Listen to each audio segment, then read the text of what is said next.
My name's Tom. Recently, I got married to someone very special to me. But it wasn't a smooth journey to get to this point. I'm planning to share the story of my wife and me in chronological order. My wife and I were both hired at the same company. Both are the same age, having both joined the company as college graduates. My wife's name is Margaret. Back then, we were just colleagues, and I used to casually call her Margaret. After our orientation, we ended up in the same department. We were both in sales, encouraging each other to do our best, grinding day in and day out. At the time, I had a girlfriend. We were getting along pretty well, I'd say. Then, in late April, I got a call from my buddy Joe. Joe is an old high school buddy of mine. We went to different college but would occasionally hang out, just the guys.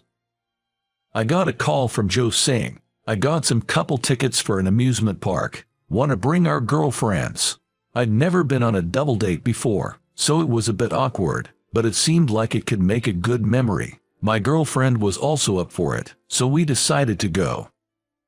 On the day of our double date during the long weekend, we met up at the location. I got out of my car and shouted, "Hey, Joe." Joe raised his hand. "Hey, long time no see." We both knew that we had girlfriends, but we'd never actually met them or even heard their names before. Feeling a bit jittery, we introduced our girls. "This is Margaret. Nice to meet ya." The moment I saw the face of the girl stepping out of Joe's car, I said, "What, Margaret? Tom, is that you?" We both looked at each other and couldn't help but laugh. Turns out, my buddy Joe's girlfriend was none other than my co-worker Margaret. "No way, I knew you were in sales, but Tom and Margaret, you're at the same company." Joe was equally shocked and raised his voice. It was such a coincidence, all we could do was laugh. Riding that wave of laughter, we all acted like kids running around an amusement park. Then at lunchtime, they said they had something to tell me. Joe and Margaret were planning to get married in June. The wedding date was still up in the air, but they said once they'd saved up some cash, they'd like to have a wedding. So, come a lucky day in June, Joe and Margaret tied the knot. Margaret kept her last name. I hear that ever since they got married, Margaret's been making Joe's lunch every day. I was privy to all these lovey-dovey stories. But as for me, I got dumped by my girlfriend that fall. Ever since she heard Joe and Margaret were getting married, she'd been mulling over our future. I'd been thinking about it too, but what she said hit me hard. "I can't see a future with you." I asked if I'd done something wrong, but her response was vague, something like, "It just doesn't feel right." Let the past be the past, I thought, but it was a tough pill to swallow. Joe and Margaret were the ones who consoled and encouraged me. Despite being newlyweds, they'd invite me over and lift my spirits with some drinks. Best friends and co-workers, including myself. The three of us started hanging out more once Joe and Margaret got married. I thought this enjoyable dynamic would last forever.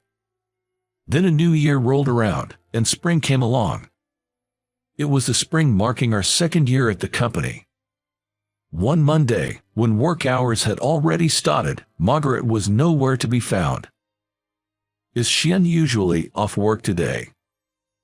Just as I was about to ask my boss that, my phone rang. It was an old high school buddy. "Sorry to bother you at work, but I just got a call from a friend." Without any pleasantries, he sounded rushed. But the next words from him left me in shock. Joe had an accident. It was a call to tell me that Joe had passed away this morning. "What, Joe? You're kidding me. What do you mean he's gone?" I was rattled. I couldn't believe what I was hearing. "The accident happened last night. Joe was in the passenger seat of a friend's car, and an oncoming car, apparently a dozing driver, ran into the car Joe was in. He was rushed into emergency surgery but passed away in the early hours. I attended Joe's funeral. Joe, why did it have to be you? I couldn't stop the tears. The harsh reality was too much to take. Margaret held it together at first but broke down crying during the service. I couldn't bear to look at her like that, so I covered my face with a handkerchief, trying to stifle my sobs. Afterwards, Margaret took a month off work. By the time she came back, she had lost a lot of weight. When she returned, she came to my desk. "Tom, thanks for all the emails. Sorry for worrying you." Margaret smiled, but I could tell she was still forcing it. "Even I can't believe that Joe's gone. That's why I've been so worried about Margaret. During her time off, I have been sending her emails at night. Are you eating properly? Getting good sleep in your bed? That's all I could really ask in my emails." But Margaret told me she appreciated those messages. Being alone at night was tough for her. When she got home, the loneliness hit her hard, and she couldn't get anything down. When she got an email from me, it made her think that she had to at least try to live a normal life. Even if it was just one sandwich, she managed to eat it. Seeing Margaret like that, I couldn't bring myself to say, "I hope you get better soon." All I could do to make her feel even a little bit better was to invite her out for dinner after work. I've tried a couple of times with colleagues who are also worried about her, but she declined, saying she's not up for it yet. But we kept asking her. And eventually, she accepted our invitation. Her appetite was small, but seeing Margaret say the food was good and actually eating a little made me feel somewhat relieved. On our way back from dinner, as we live in the same direction, Margaret and I walked down the night streets together. Then Margaret started talking about Joe. "He is in the cemetery now, and all that's left at home is his portrait. I'm really alone now." Margaret started to cry, her tears flowing freely. All I could do for her was offer her my handkerchief and rub her back. Her sorrow from losing Joe is beyond my own. With that thought, I found myself at a loss for words. "I'm sorry, thank you." Margaret had been crying for a while, but she said that and started walking again. I had initially planned to only walk her part of the way home, but I couldn't bear to let her walk alone in her current state, so I ended up walking her all the way to her house. There, I lit a candle in memory of Joe. Pictures from the funeral, along with cheerful photos of Margaret and Joe, adorned the room. Seeing that, I couldn't hold back my tears either. "I'm sorry for crying when I should be the one encouraging you." My words got choked up in tears. It's too soon, isn't it? We had so much more ahead of us. It's frustrating, but I bet Joe is the most frustrated of all. Margaret said that as she wiped away her tears. "But I have to keep going, or else Joe would worry," she shared. Even though she might not be fully ready yet, she's trying to cheer up a little bit at a time. I wondered what I could do for Margaret. All I can do is listen to her and take her out to eat. That felt so inadequate. Margaret had said that she finds it easier to cope while working, but it seemed like she was putting on a brave face. Yet, she managed to get through the first anniversary of Joe's passing, and while she still had her down moments, Margaret was slowly getting her spirits back. During this time, the support from everyone remained unchanged. A few of us from work kept inviting her out to dinner after work. I continued to walk Margaret back to her house. On days when we got home early, I would light a candle in memory of Joe. One day while I was walking Margaret back to her house, she asked, "Why do you always walk me home? I don't want you to be in danger if something happens on the way home, right? There are dark streets. Besides, if something happened to Margaret, Joe would be furious. I don't care if it's none of my business, but I have to protect you, whom Joe cherished so much. Otherwise, he's going to get mad at me in my dreams about what I'm doing." I say all this with a bit of a chuckle to lighten the mood. Margaret said thanks and she laughed along. Time passed, and we reached the 3rd anniversary of Joe's passing. Both Margaret and I were more involved in our work than ever. On exhausting days, We continued to unwind by going out to dinner with some coworkers. Then one day, as I was walking Margaret home again, she said she had a small favor to ask. You see, the light bulbs in my foyer and dressing room have gone out. I tried standing on a step stool, but I just can't reach. Could you help? To Margaret, who seemed a bit embarrassed to ask, I cheerfully replied, sure thing, no big deal. Don't sweat the small stuff, I added, and Margaret smiled as if she were really pleased. Once inside her house, I replaced the light bulbs for her. Thanks so much. It's surprising how much you need a tall person sometimes, she said. I joked, well, good thing I could reach the ceiling, otherwise that would have been embarrassing, huh? Margaret laughed and said, funny thing is, when Joe changed a light bulb in another room, he was barely reaching it, trembling all the while. I laughed back, well, I'm way taller than him. Yeah, this ceiling would be a stretch for Joe. Margaret suddenly burst out laughing. I stepped down from the step stool, folded it up, and handed it over to her. But just then, our fingers lightly touched, and our eyes met unexpectedly. The laughter that filled the air between us abruptly ceased. However, I looked away as if I felt nothing.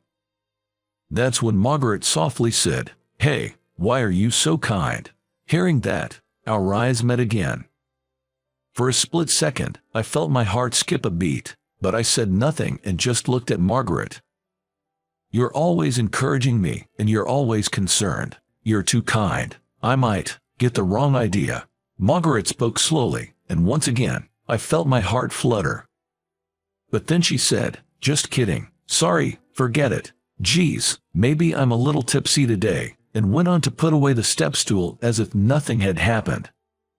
However, I found myself chasing after her, and before I knew it, I was hugging her from behind. A moment of silence passed. I could feel the warmth radiating from Margaret from my arms. And then it hit me. The feeling that I wanted to protect Margaret was there, and it wasn't just as a co-worker or as a friend's wife. I was falling for Margaret. But the moment I realized this, my buddy Joe's face flashed through my mind. So I loosened my arms that were wrapped around her. Sorry, I might be a little tipsy too. I apologized to Margaret. Margaret shook her head, saying no, and turned towards me. A tear was visible in her eye. I lifted my gaze slightly, and it landed on Joe's framed photo. Without a word, I walked up to the photo and lit a candle. In my heart, I whispered, sorry, Joe, unable to say anything else. Then I told Margaret, see you at work tomorrow, and left her house. The next day at the office, Margaret and I acted as if nothing had happened. But from that day on, every time our eyes met, it felt as if we were swallowing something. I suspected Margaret felt the same way. These days continued for a while. And then one day, while I was walking Margaret home after having dinner with coworkers, an unusual silence filled the air. The words we'd been holding back since that moment had been gradually growing stronger. I stopped walking. Margaret noticed and stopped too. Then, I finally told Margaret how I felt. Is it so bad if it's me? I want to be by your side, in any way possible. That was my true, sincere feeling. Margaret looked at me and after a moment of silence, nodded, yes. She had accepted my feelings. But it wasn't the end. On my day off that week, I went to a certain place. I stood in front of Joe's grave. This was important news. I wanted to say it here, where Joe was. Joe, I've come to make a resolution. I'll make Margaret happy, and I'll take good care of her on your behalf too. So please, accept that I'll be the one with her. I promise, I'll protect her smile no matter what. I said that, then bowed my head in front of Joe's grave. How long I closed my eyes and bowed, I can't say. Suddenly, I felt a gentle, warm breeze blow by. I lifted my head and looked at Joe's grave, asking, do you forgive me? I posed the question like that. Then another warm breeze blew. It felt like Joe was answering me. That warm wind had a kindness to it that reminded me of how Joe used to speak. I said, "Thank you," and bowed my head deeply once more. "I promise, I'll absolutely keep this vow." I swore that to Joe. As I left, I turned towards Joe's grave one last time and said, "Joe, I'll be back." With that, I walked away. A decade has passed since then. We had just recently observed the 13th anniversary of Joe's passing.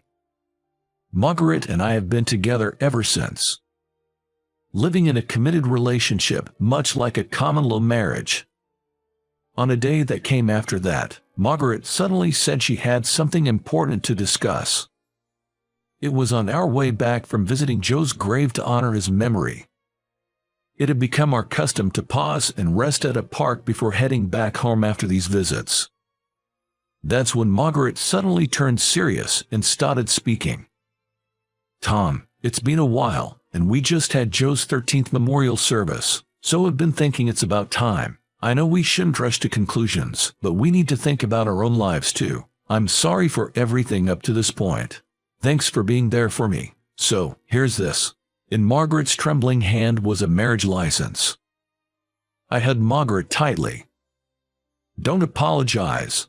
I'm the one who said any form of us is fine, right?" Margaret broke into tears, nodded yes, and forced a smile. "Hey, don't cry. If you do, I'll feel like I've broken a man-to-man promise." I cheerfully said that to prevent Margaret from crying any further. Margaret laughed and said, "What's this man-to-man promise you were talking about?" "Well, never mind that." I hugged Margaret again and looked up at the sky. "Joe, I promise to keep my word to you." I'm sure Joe is watching over us, happy to see Margaret smiling. And so, we became a married couple. 2 years later, a new life was born into our family. A cute little girl who looks like Margaret. And on the day our child was born, there was a meteor shower. It was a special day for other reasons too. Joe loved stargazing. Both Margaret and I knew that. So we couldn't help but think that he was sending his blessings for a safe childbirth and our happiness. The child was safely born, full of energy. And she has since filled our lives with her adorable laughter. To ensure that the family we're committed to protecting can always smile. And while cherishing our loved ones as they deserve, we plan to keep living life in our own way.